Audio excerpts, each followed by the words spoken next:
Amém. Você se incomoda, Márcia, de orar para que nós possamos iniciar nossa aula? Posso sim. Amém. Vamos lá.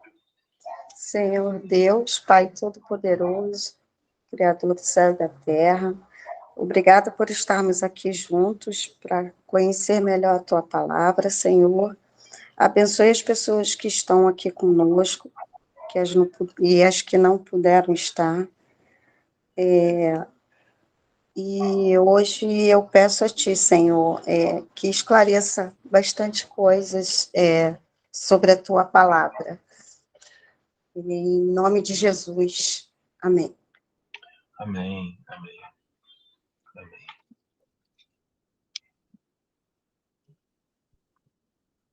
Vamos iniciar. Hoje nós vamos começar o estudo de número 7, chamado A Inspiração da Bíblia, né? Na última aula, né, que antes da gente ter esse recesso, nós estávamos vendo a revelação, chegamos a questão da revelação especial de Deus, e aí entramos no estudo de número 7. Deixa eu só confirmar. É isso. Deixa eu só confirmar que agora eu acabei ficando na dúvida. Se nós formos até o estudo de número 5, o estudo de número 7. Deixa eu confirmar aqui.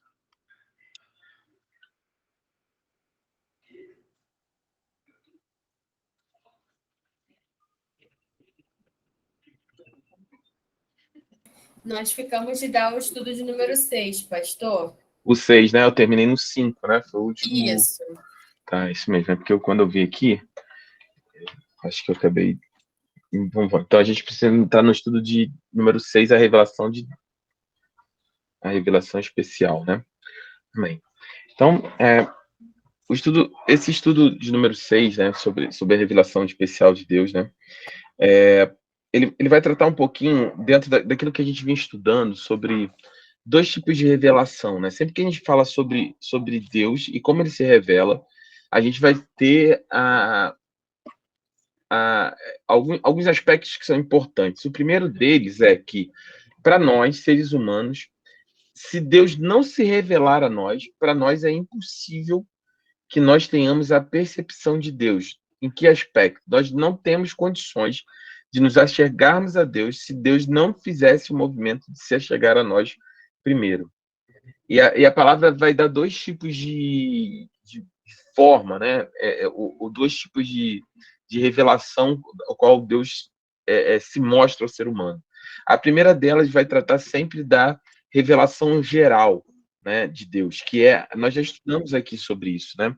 A revelação geral de Deus é aquela que vai tratar sempre a respeito de como toda a criação, lembra que nós falamos sobre isso? Que como toda a criação, ela fala a respeito de Deus.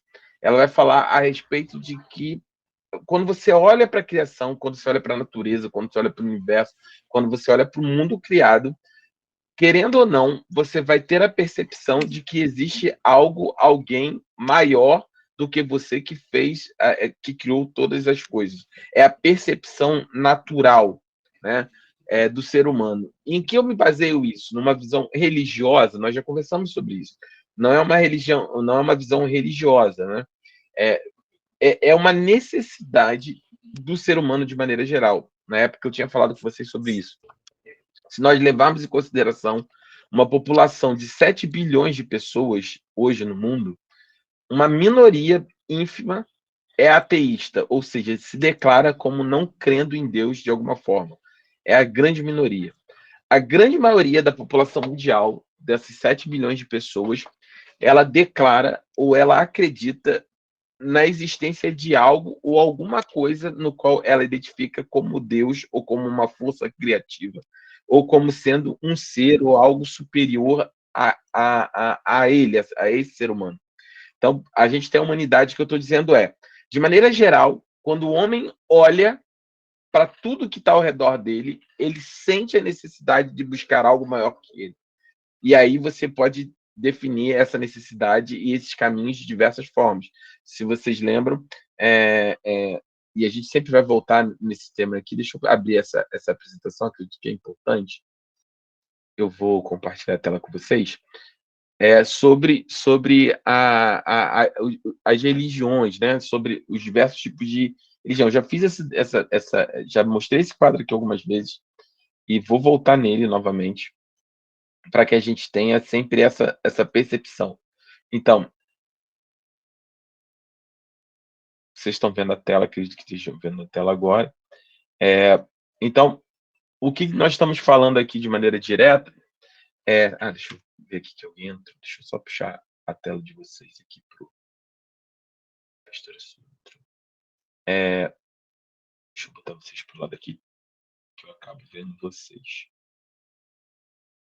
Vocês estão vendo qual tela agora? Tá vendo a tela da...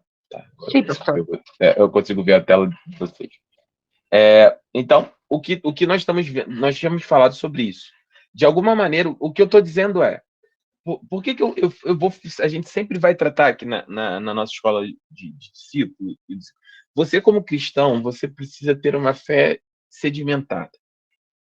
O que eu falo como uma fé sedimentada? A grande maioria de nós, por não conhecer muito a respeito daquilo que acreditam, ou sobre quem acreditam, eles têm uma fé um tanto quanto fragilizada quando são confrontados com a sociedade que a gente vive. O maior desafio para você ser crente não é ser crente no meio da igreja. No meio da igreja, você está no meio de iguais. Ninguém vai questionar a sua fé. Agora, o maior desafio para o cristão hoje é ser crente fora da igreja. Nas situações, nos compromissos sociais e aí de qualquer natureza, onde normalmente a nossa fé ela é questionada. Eu já falei isso também aqui. Onde normalmente a nossa fé, além de questionada, ela é colocada como uma inteligência, né? Como alguém que acredita em Deus ou como alguém que se diz crente, principalmente. Existe um preconceito embutido nisso. É visto como uma pessoa quase que de segunda classe, né? Que é a pessoa que dá dinheiro para o pastor, que dá dízimo para o pastor, que acredita em algo que ninguém mais acredita. Então, isso tudo vai sempre vai, né? Efetivamente, da nossa percepção da nossa própria fé. Então, o que eu quero construir? Nesse primeiro momento, importante é sempre vocês o seguinte: do ponto de vista de fé, isso já está sedimentado. Você crê em Jesus Cristo, você aceitou Jesus como seu Salvador, e você crê na palavra de Deus como sendo a palavra de Deus, obviamente, né? Mas vamos largar um pouco nesse primeiro momento, somente esses aspectos, vamos dizer assim, religiosos, e pensar um pouco, construir, desconstruir e reconstruir a partir do que a gente vê do mundo. Vamos ter uma análise crítica sobre o que está ao nosso redor. E é isso que eu estou falando aqui nesse aspecto. A revelação geral de Deus, né, ou seja, a natureza, Deus se revela através da própria criação. Na verdade, nem a natureza, da criação em si. E de que maneira a gente prova disso? Porque a Bíblia disse, é um argumento válido, mas fraco diante de uma sociedade. Alguém confrontar a sua fé e fala assim, porque a Bíblia disse, óbvio que você crê, e quem não acredita na Bíblia nem discute muito. Mas eu falo assim, de que maneira você constrói um raciocínio, uma conversa direta, objetiva, com alguém que está meio que interessado, meio que confrontando, meio que sobre a sua fé, e é nesse aspecto. O primeiro passo bom, vamos esquecer os argumentos bíblicos nesse momento? Vamos. O que você não pode negar você pega toda a humanidade e você pega toda a humanidade aqui e aí você chega à seguinte conclusão. Apesar de que está meio que dividido, uma parte muito pequena dessa humanidade, ínfima, ela é ateísta, ela não acredita em Deus. Uma parte muito grande, ela acredita em Deus, ela é deísta. Então, eu vou colocar aqui, vou chutar aqui, sei lá, 97% da população mundial acredita em Deus e 3% não, tá? Que é bastante gente, eu acho que nem chega a isso. O que a gente tira desse número para o embasamento nosso cristão? Primeira coisa que você tira aqui é o seguinte: o homem tem a necessidade e existe essa demanda dentro dele para acreditar em algo. Ponto. Isso é indiscutível. 97% da população, quase a totalidade da população, acredita em algo. O homem nasceu com um vazio dentro dele que ele tem a necessidade de buscar algo maior que ele, o divino. O caminho que ele busca, a gente pode discutir aqui. Mas a verdade é, olhando de maneira crua, o ser humano, ele percebe algo maior que ele. Isso é indiscutível. 97% da população não é ateísta e só 3% da população, entre aspas, de malucos é que acreditam em Deus. Não, a grande maioria acredita em Deus. A forma como ele se relaciona, que Deus ele se relaciona, ou se esse Deus é algo ou alguém, a gente pode discutir. Mas o homem, ele tem a necessidade de Deus no coração dele. Porque Deus criou o homem, aí, do ponto de vista cristão, com um vazio dentro dele que somente o próprio Deus preenche. A verdade é que o homem, desde a sua queda, desde Adão e Eva, da sua queda, ficou um vazio na existência do homem que ele tenta buscar novamente essa presença, esse relacionamento com Deus. Tanto é que religião, a palavra religião, né, ela é latim religare, que é religar, que é se ligar novamente. Religião significa ligar novamente, ou se religar a Deus. Quando você diz, olha, eu me converti a Deus, eu me converti a Cristo. Converter é convergência mesmo. Você está vendo por um caminho e você convergiu, converteu e se voltou para Deus. Então, esse é o primeiro aspecto. Daqui a gente pode discutir vários caminhos, e eu não vou entrar nesse detalhe hoje, só quero dar essa percepção. Então, o que a pessoa pode confrontar a sua fé? Você é loucão, você acredita em Deus, coisa do ter passado apenas 2023. Não, peraí.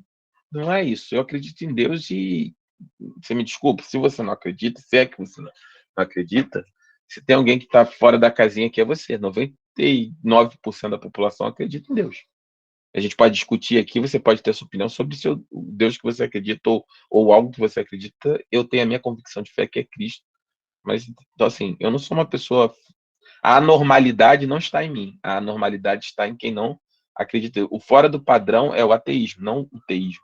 Né? Não o deísmo, né? Por assim dizer.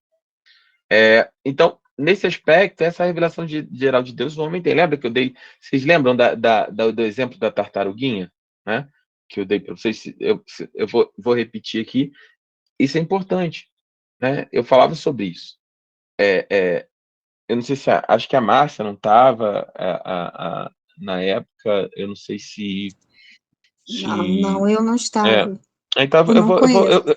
eu gostei que você é bem ativa, Márcia. Eu gosto assim. Eu vou conversar com você só para a gente construir um raciocínio aqui. Você me ajuda. Eu tava dando exemplo na época.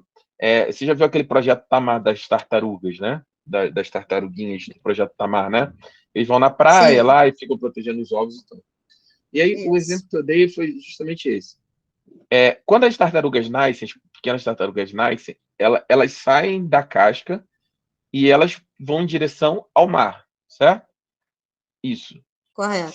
Sem nunca, elas nunca viram o mar, elas não sabem o que é o mar, elas não tiveram no mar, não tiveram nenhum contato com o mar, mas simplesmente elas nascem. Ela tem duas opções, ela pode nascer e ir para trás, sair da praia, por exemplo, para a rodovia, ou ela pode nascer e ir direto para o mar. Ela nasce e vai direto para o mar. A grande maioria vai direto para o mar. Isso. Então, o que leva a tartaruga a ir para o mar? Né? A Madrid está colocando aqui, por exemplo. O instinto. É instinto. E o que é instinto? O instinto é uma percepção não racional, não é isso? O instinto não é racional. Não. A mulher, então, tem esse instinto, né? Não, mas amiga, peguei ele no flagra. O que chamou essa atenção? Amiga, não sei, meu sexto sentido, meu instinto. Mulher tem disso, né? Racionalmente não tinha nada ali, mas sente, né? Minha esposa, para achar a minha toalha não estendida, ela tem um instinto. Ela me liga, ela me liga e fala, opa, amor, tudo bem, tudo bem. Acabei de tomar banho. Ela vai pegar a toalha que está em cima da cama? É instinto. Ela nem viu, não está aqui, está lá na casa da mãe dela, ela sabe que, por instinto, ela conhece, que sabe que eu não vou ter feito o que eu precisava fazer. Mas a verdade é que a tartaruga, instintivamente, né, não é um sentimento, não é uma racionalização, obviamente, até porque não é um animal racional, ela vai em direção ao mar. Assim também é o ser humano, né? Instintivamente, nós temos essa necessidade de buscar o mar, que é Deus. Isso. Nós temos isso dentro de nós. E a verdade é, e eu dava exemplo na época, se você pegar essas tartaruguinhas e colocar no deserto, elas vão morrer buscando o mar. Você concorda comigo? Elas vão nascer e elas vão morrer lá tentando achar o mar. Estão no meio do deserto. Trazendo para o ser humano é assim. Tem pessoas que vão nascer e vão morrer tentando encontrar o mar, tentando encontrar o verdadeiro Deus, o Senhor Jesus e a sua salvação. Porque instintivamente eles precisam disso. Tanto é, né, que no nosso ponto de vista cristão, a gente entende que o diabo, ele não criou, ele não concentrou esforços em tornar a humanidade ateísta. Ele concentrou esforços em criar uma série de religiões, e aí nós, obviamente, não acreditamos que essas religiões são verdadeiras. Para quê? Para justamente confundir a humanidade nesse caminho de busca para religião Deus, né? de volta para Deus. Isso. Então, é justamente esse aspecto que nós cremos como cristãos, e essa faz parte da revelação geral de Deus, né? Então, o grande desafio é justamente explicar isso de forma estruturada e ter isso de forma estruturada na nossa fé para que a gente entenda efetivamente no que a gente acredita, né? Eu já dei uma aula lá atrás, a primeira aula do semestre passado foi sobre isso, sobre teologia, e é necessário tanta fé para acreditar em Deus, né, em Jesus Cristo, como é necessário também fé para acreditar numa teoria da evolução, por exemplo. Se alguém quiser ver, volta no canal do YouTube aqui da Escola de Discípulos, tem lá,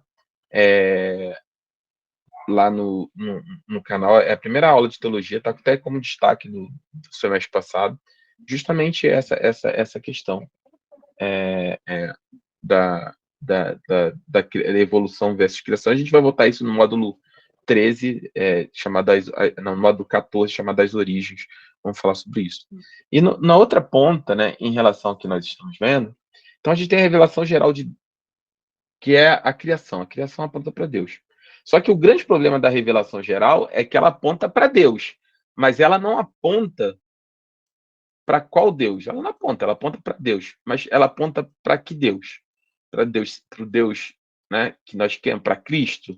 Não, ela aponta para Deus, e o homem fica ali, ó, panteísta, teísta, quer dizer, panteísta, acredita numa força, que Deus está diluído no universo, é Gaia, é a mãe natureza, é uma energia, ou é teísta, que acredita que Deus é uma pessoa, e aí uma pessoa pode ser de vários tipos, né? Um panteão de deuses, como o hinduísmo, um deus, né?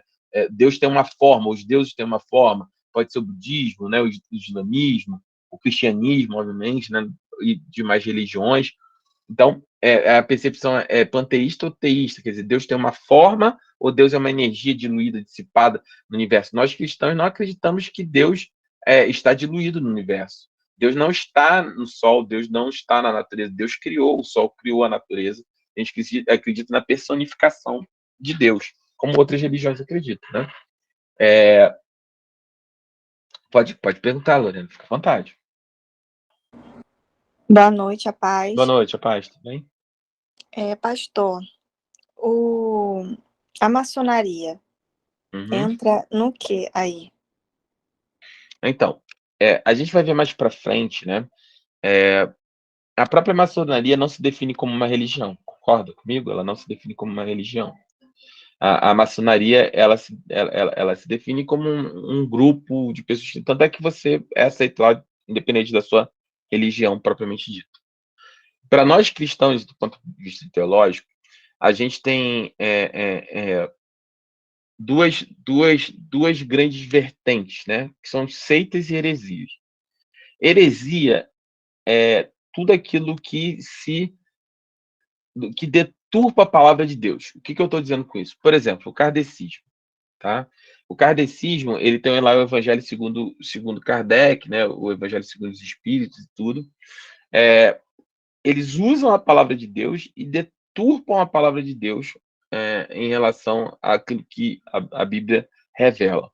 Isso é considerado uma heresia, uma deturpação daquilo do uso da palavra, né? Então, o cristianismo científico, né? Tem várias vertentes. E, por outro lado, existem as seitas. As seitas são religiões ou grupos que não utilizam a Bíblia propriamente dita, mas, vamos dizer assim, ela se afasta da palavra, ela não deturpa a palavra, ela nem utiliza propriamente dito. E aí, por exemplo, a gente classifica nesse caso, por exemplo, maçonaria, Rosa Cruz, deixa eu ver, outros tipos de seitas, né? Do Santo Daimon, né?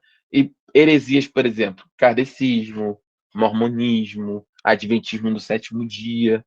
Então, para nós cristãos, a maçonaria é uma seita e ela mexe com o ocultismo, né? Ela mexe com o ocultismo, ela tem processos lá de ocultismo, apesar de eles negarem tudo.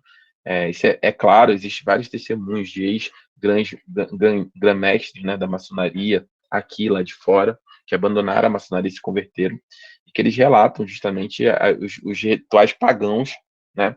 Porque o que acontece, Lorena, só para a gente voltar um pouquinho, lembra que eu sempre falo que é importante de entender o timeline da história, lembra? Eu falo sempre assim, olha, aqui tem um tempo, tem o Kairos de Deus, o tempo de Deus,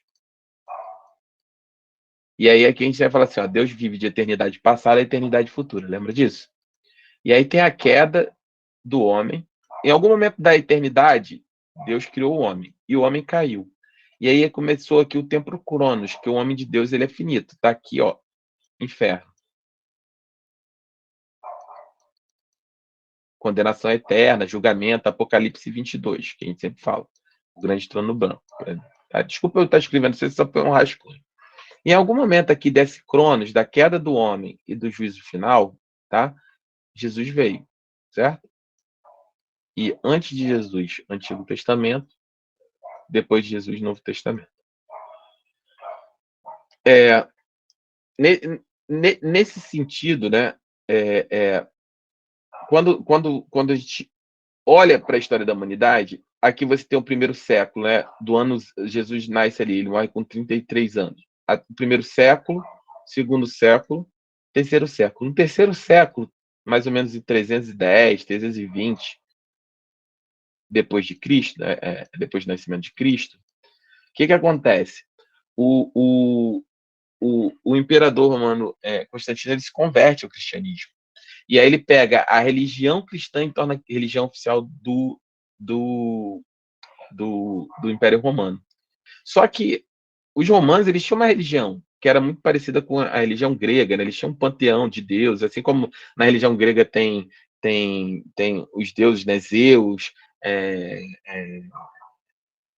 Baco, tem vários deuses, eles também tinham lá, Júpiter, Saturno, Juno, tinha vários deuses também.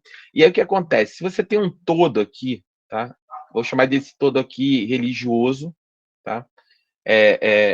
Dentro do Império Romano. Quando há essa conversão, parte desse todo religioso aqui, parte dessas práticas religiosas, ele é absorvido pelo cristianismo. Por isso que a gente entende que a Igreja Católica, com a adoração a santos, com a personificação, na verdade, foi uma absorção desse panteão de deuses romanos, né? A manifestação dessa idolatria para dentro da igreja. Tanto é que a festa, o calendário, né, o calendário que nós utilizamos, né, o calendário, me escapou o nome agora, eu vou lembrar. O calendário o calendário mesmo, de datas, de festas e tudo, é o calendário definido pela Igreja Católica, que tem várias festas pagãs, né, ao longo desse processo, que foram adequados. E uma outra parte, né, então uma parte veio para cá, foi absorvida, e a outra parte, que era mais ocultista e tudo, ela continuou. Então, é mais ou menos isso que acontece, né? Essa parte de ocultismo, qual é a definição de ocultismo? é a tentativa de você manipular Deus ou o mundo espiritual sem Deus. Quando eu vou lá e faço uma oferenda e eu tento manipular o mundo espiritual, eu vou lá fazer uma oferenda para trazer a pessoa amada em 3 dias, por exemplo. Eu estou tentando manipular o mundo espiritual sem Deus ou estou tentando manipular o próprio Deus, que eu acredito, através de uma oferenda. Então, eu estou fazendo uma oferenda para que eu dou isso para que aconteça aquilo. Esse é um ciclo. Por isso que eu estou falando, nossas aulas são importantes, porque é mais importante que vocês conhecerem, eu explicar nesse, é vocês conhecerem essas estruturas, porque vocês vão passar a entender a fé de vocês de maneira profunda. Esse ciclo de eu tenho uma. Achei aqui. Eu tenho uma deidade aqui, eu tenho um Deus aqui, tá? Qualquer. Esse ciclo de oferenda.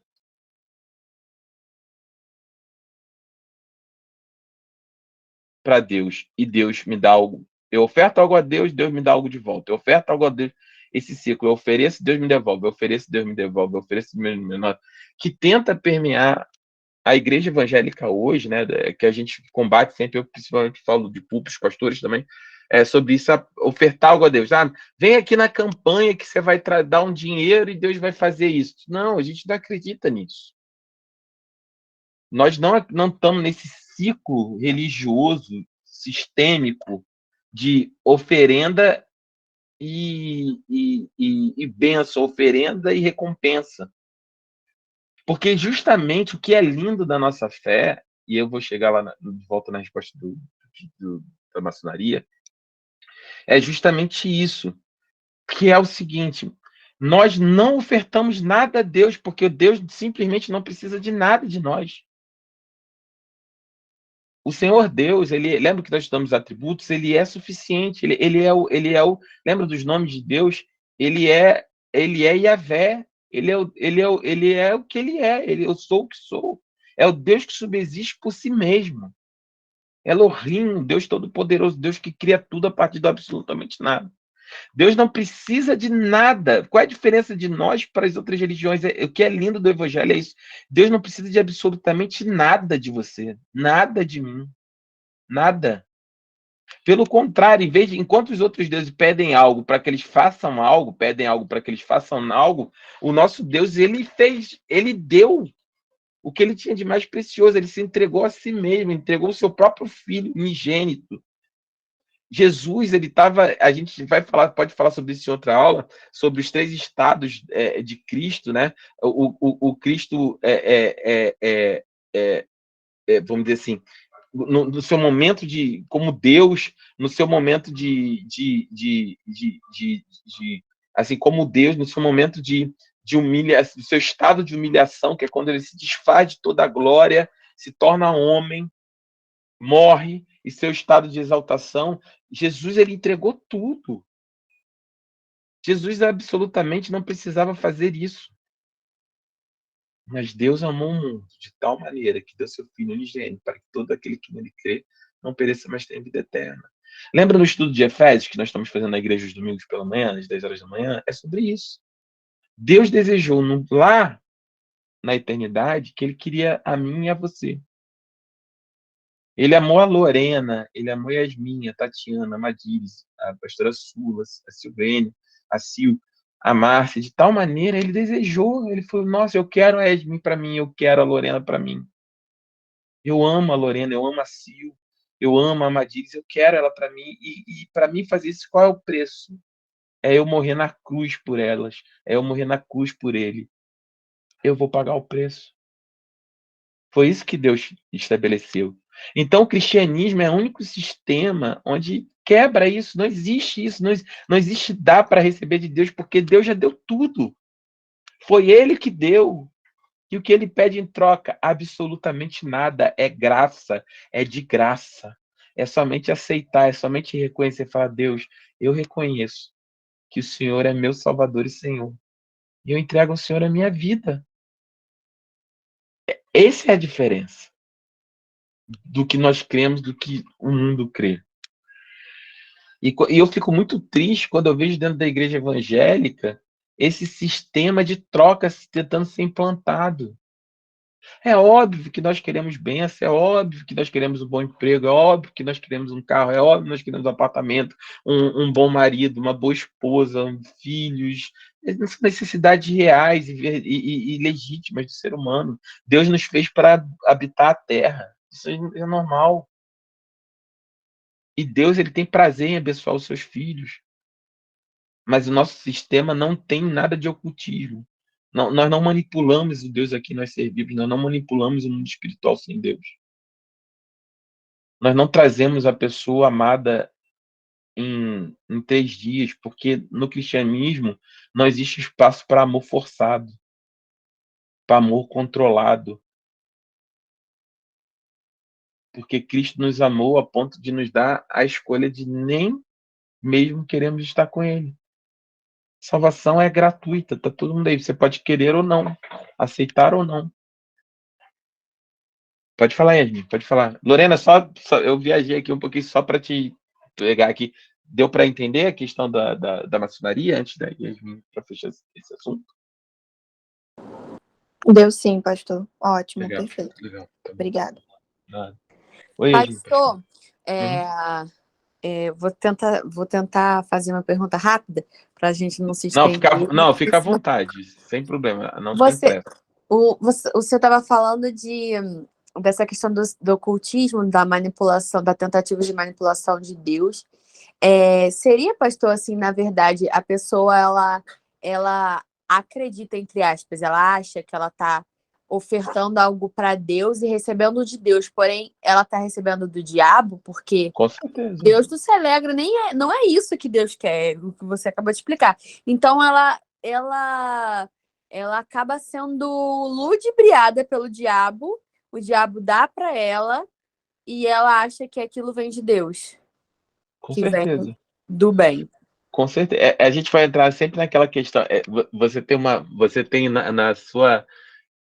É muito legal, Yasmin, assim, a gente está caminhando já há 6 meses, né? Juntos é muito legal. Você tem sempre dentro de você os seus questionamentos sempre partem muito de um. Não é um conflito, mas é na necessidade de entendimento de que coisas acontecem e como é que essas coisas se relacionam com a soberania de Deus, né?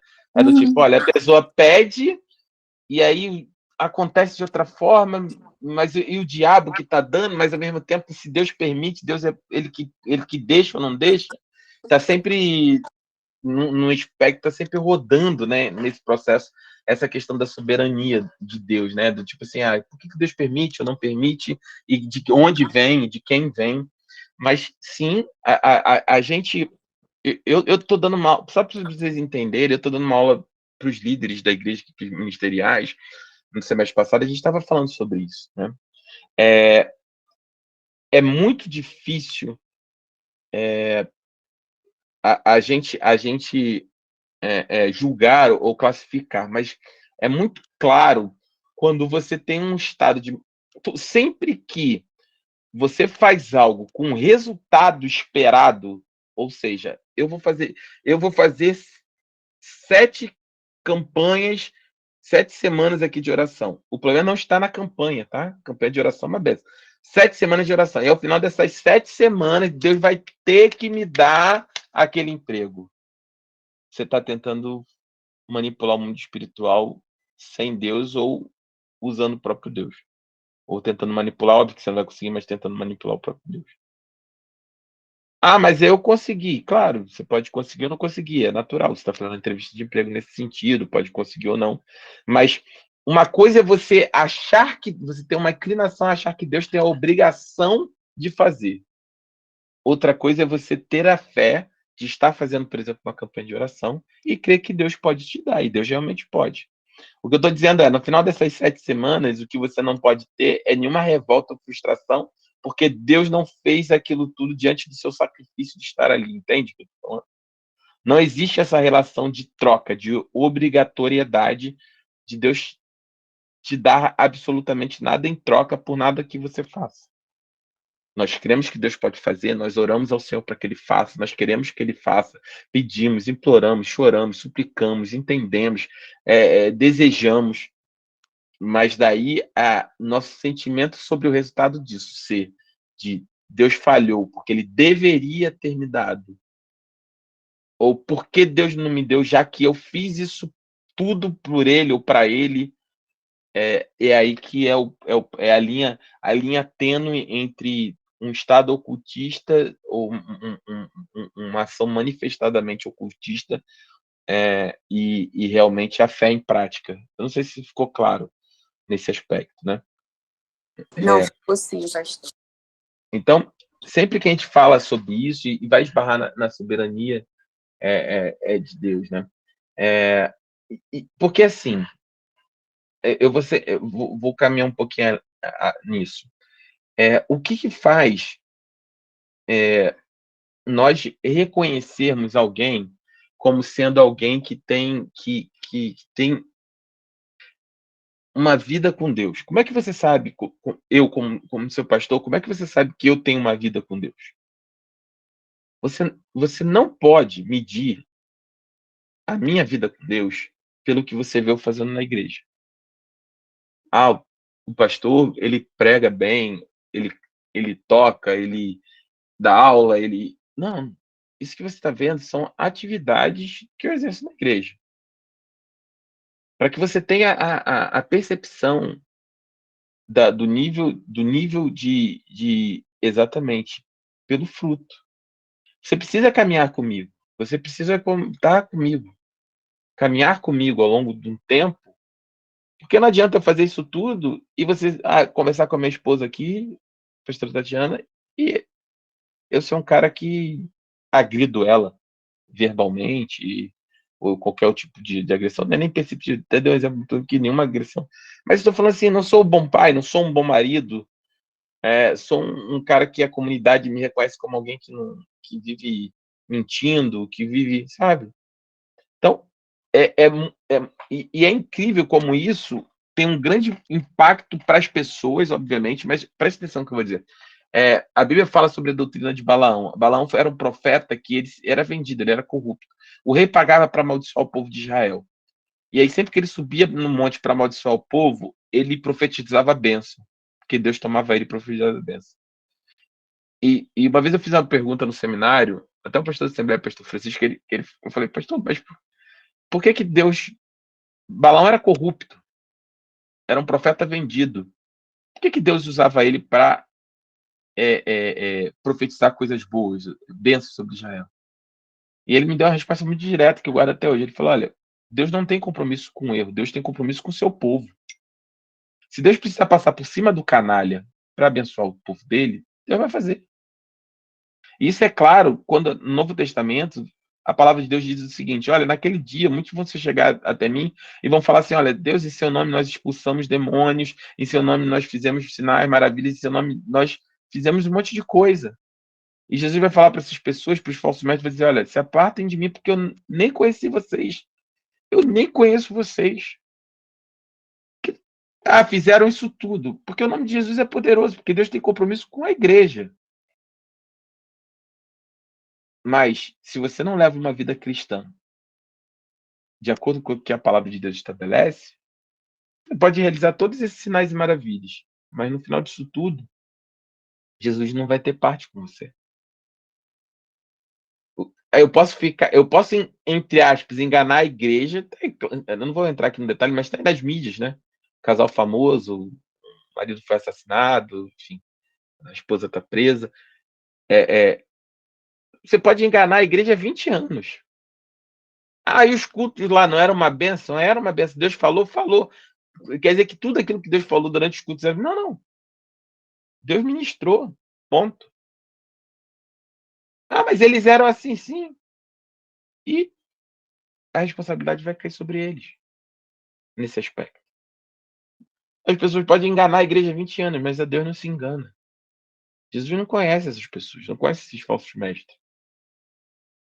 Então, nós temos esse compromisso de andar sempre na verdade com Deus. Vocês podem... o meu primeiro compromisso não é com a igreja, meu primeiro compromisso é comigo. Não adianta me enganar. Eu vou lá na igreja, faço tudo, e em casa eu não vivo uma vida com Deus, eu não tenho uma vida de santidade. Santidade não é ser santo. Eu costumo brincar. Eu não ando 24 horas por dia cantando mantra. Quem me conhece pessoalmente sabe disso. Sou um ser humano normal. Sou pai de família, sou esposo, sou pai, sou irmão, sou filho, sou profissional, tenho dias bons, dias ruins. Mas eu não tenho compromisso com o pecado. Isso eu tenho certeza. Que eu sou homem de Deus, porque eu não tenho compromisso com o pecado. Eu vivo a minha vida, eu posso errar com certeza, pecar com certeza, mas eu não tenho compromisso com o pecado. Eu não vivo no prazer do pecado. Eu não vivo planejando o pecado, né? Então, esse é o ponto. Mas pode falar, Yasmin. Eu falei e abri aqui para você. Não, era isso mesmo, pastor. Você conseguiu tirar minha dúvida. Obrigada. Nada. Então quando nós caminhamos para isso, é importante essa revelação geral de Deus vai apontar sempre sobre isso, voltando para a questão da aula, e a gente vai ter a revelação específica. A revelação geral apontava para essa necessidade que nós falamos aqui da humanidade em relação a Deus. Mas faltava revelar exatamente o homem se perdeu de Deus, ele precisava achar o caminho de volta, ele precisava se converter novamente a Deus. Então, qual era o caminho aqui? Quando Deus traz a sua revelação específica, que é justamente a Bíblia. A Bíblia é a revelação específica de Deus, né? E através da palavra de Deus, Deus se revelou ao homem. Ele disse: olha, eu sou o Deus verdadeiro e não há Deus além de mim, né? É o famoso chamar, o chama de Israel, né? Ouça Israel, eu sou o único Deus. Eu sou o Deus verdadeiro, não é Deus. Deus se falou: olha, você estava procurando Deus? Então, Deus sou eu. Bom. E qual é a imagem desse Deus? A imagem desse Deus é o seu Filho, Jesus Cristo. É a imagem do Deus invisível. Jesus se revelou. E aí ele estabeleceu um caminho de volta para Deus, que nós entendemos que é sendo hoje a Igreja do Senhor Jesus. Então, nesse aspecto, essa revelação. Mas ao longo, né, do tempo e ao longo também do Antigo Testamento, e aí a gente vai entrar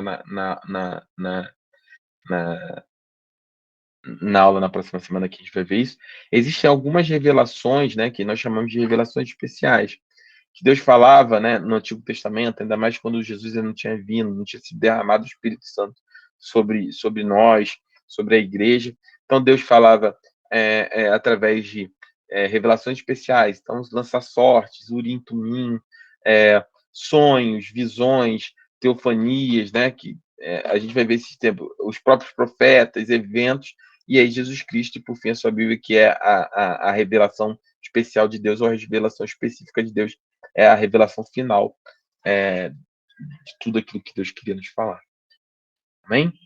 Então, essa é a aula inicial. Estou muito feliz por nós estarmos iniciando mais um semestre, né? Para nós aprendermos e caminharmos juntos aí no conhecimento da palavra do Senhor e tudo aquilo que Deus tem. Na próxima aula, eu vou disponibilizar novamente o link para vocês da apostila. A gente vai ler aí detalhe, ver os versículos bíblicos sobre a questão da revelação especial de Deus, começando lá de Urim, Tumim, né, que era uma pedrinha que ficava no peito do sacerdote. Vou trazer aqui a estola sacerdotal para vocês entenderem como é que era esse processo de culto a Deus no Antigo Testamento, os sonhos, as visões que, né, obviamente acontecem nos dias de hoje, né? E aí tudo aquilo que Deus foi se revelando, né, através dos próprios anjos, teofania, que é a manifestação do anjo do Senhor, para que a gente possa entender um pouco desse mundo espiritual que nos cerca, né, e tudo aquilo que constitui e construiu a nossa fé ao longo dos anos. Amém? Vocês têm alguma dúvida? Fiquem à vontade de perguntar. Nós temos alguns minutos ainda para nós encerrarmos a aula.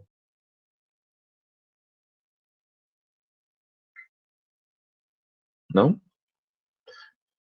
Amém. Então,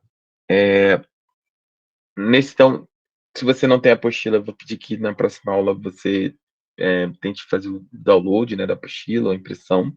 Para vocês me ajudarem, é muito importante que vocês leem, participem.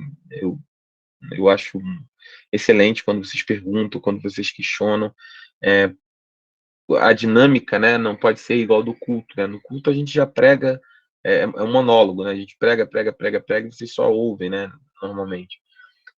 Então a ideia aqui da aula é sempre vocês estarem interagindo, perguntando, não importa a pergunta, a gente vai sempre falando. Paz Amadilis, pode falar? Pastor, Sim. vamos a ver se eu posso falar. Sim. Eu sempre he tenido uma inquietude. Sim. Eu sempre peço a Deus que me mostre o mundo espiritual. Isso está errado, pastor? Não, de maneira nenhuma. Não. Senhor, eu quero olhar o mundo espiritual, quero escutar. Tira de mim essa censura, tira de mim esse pelo. Não sei como se fala pelo. Ou seja,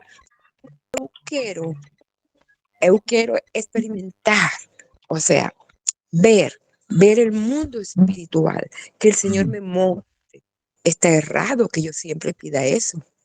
Não, de maneira alguma. Lembra que a gente já, lá antes do início do seminário, né, aqui do CETEB, nós falamos sobre os dons espirituais, lembra? Nós falamos muito de alguns dons e esquecemos outros. Nós falamos sobre os dons de profecia, dom de falar em línguas, né, que são os dons pentecostais, mas existem os dons espirituais referentes a discernimento de espírito, existe os dons de revelação, que são dons importantíssimos, né, para a igreja, né? E esse discernimento de espírito, esse dom de visão, de entendimento no mundo espiritual, ele é importantíssimo, mas diz assim, e para a igreja é uma peça fundamental para que justamente nós não caiamos em engano, né? Pode falar, fica à vontade. O dom de discernimento de espírito, eu considero que é como muito delicado, porque eu quisiera ter discernimento de espírito, pero a veces penso que la carne como que prevalece. No sé explicarme, que tal Não, vez está claro. los pensamientos son mayores que el mundo espiritual. Entonces, posso errar, y eso es delicado, muy delicado. Por eso eu siempre pido Peço. eu peço sempre eso, porque eu quero ter discernimento espiritual, pero no quiero que sea amagile, o sea, es carne. Entonces, es delicado, muy delicado. Mas se a gente, assim, eu entendo o que você está falando, mas se nós formos nesse caminho, você considera que todos os dons são delicados? Porque imagina o seguinte, o dom de profecia, por exemplo, né? Nós acreditamos como pentecostais. É delicado. Se a carne falar mais alto, é delicado. Você pode dar uma palavra para uma pessoa que Deus simplesmente não tá falando, você está profetizando da sua carne, né? Um dom, por exemplo, de uma palavra de conhecimento, uma palavra de sabedoria, num gabinete, por exemplo, você pode colocar para mim, o momento mais crítico é muito engraçado, né? Você fala assim, pastor, qual é o ponto mais crítico no ministério pastoral? Para mim, é o gabinete. É o gabinete, por exemplo. Um gabinete pastoral, para mim, é uma das coisas, não que tudo não seja sério, mas estou dizendo assim, uma das coisas mais críticas, mais sérias dentro do ministério. Porque é o ponto onde a pessoa ela vai ali buscar em você uma palavra de conhecimento, uma palavra de sabedoria sobre aquela necessidade que ela tem ali no momento. Então, obviamente, por exemplo, é o momento que você não pode estar. Imagina você falar algo da carne. E é impressionante como Deus literalmente conduz assim, os gabinetes. Eu fico maravilhado. Você faz um gabinete e você vai falando das coisas, e Deus vai simplesmente encaixando, né? Você consegue dar direção, não você, mas você consegue, no sentido de transmitir direção sobre temas muito difíceis. E a gente pega temas difíceis, mesmo, difíceis. Põe difícil nisso, né? E sem entristecer, sem magoar outra pessoa sem dar uma condução errada. Então, todos os dons espirituais, né, são muito sérios em todos os aspectos. Então, assim, minha orientação não tenha medo. O sentimento é esse mesmo, de ter um coração para Deus, de ter uma vida com Deus, mas são dons que são importantes no meio da igreja, né? E em todos os sentidos, né? O dom de discernimento, de espírito, ajuda que a gente não caia em engano. No ministério diaconal, por exemplo, é importantíssimo durante a ministração do culto. Tem gente que está lá e que espiritualmente ela está completamente perturbada e você precisa ter esse discernimento, saber como agir, saber o que está vendo. Então, assim, Amadilis, eu te incentivo. Difícil e delicado todos os dons são, mas é justamente na nossa dependência do Senhor que eles precisam ser manifestos. É crer que o Espírito Santo está conosco, que nós vivemos uma vida de retidão, né, aos olhos do Senhor, e precisamos ser usados, ser instrumentos de Deus aqui na Terra, através das ferramentas que Ele nos deu, que foram os dons espirituais. Hein? Mais alguma dúvida? Sil, nada? Hoje Sil tá quietinha? Hoje Sil, normalmente eu gosto das perguntas da Sil também. Quietinha. Tô só ouvindo, pastor. E Amém, amém. aprendendo. Amém, amém. Então é isso.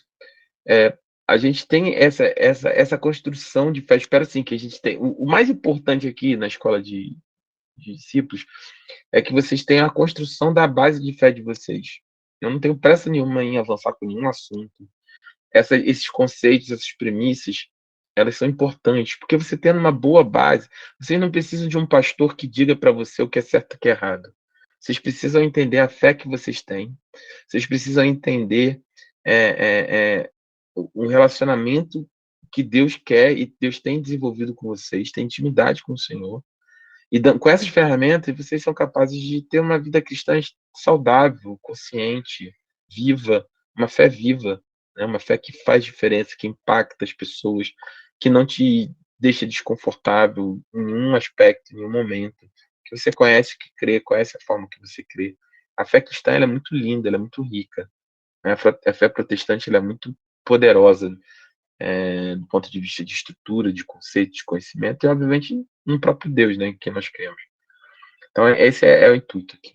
Tá? Então, semana que vem nós falamos, na terça-feira, sobre essas revelações especiais que culminam lá nessa revelação específica de Deus, que é a própria palavra e a revelação através do Senhor Jesus Cristo.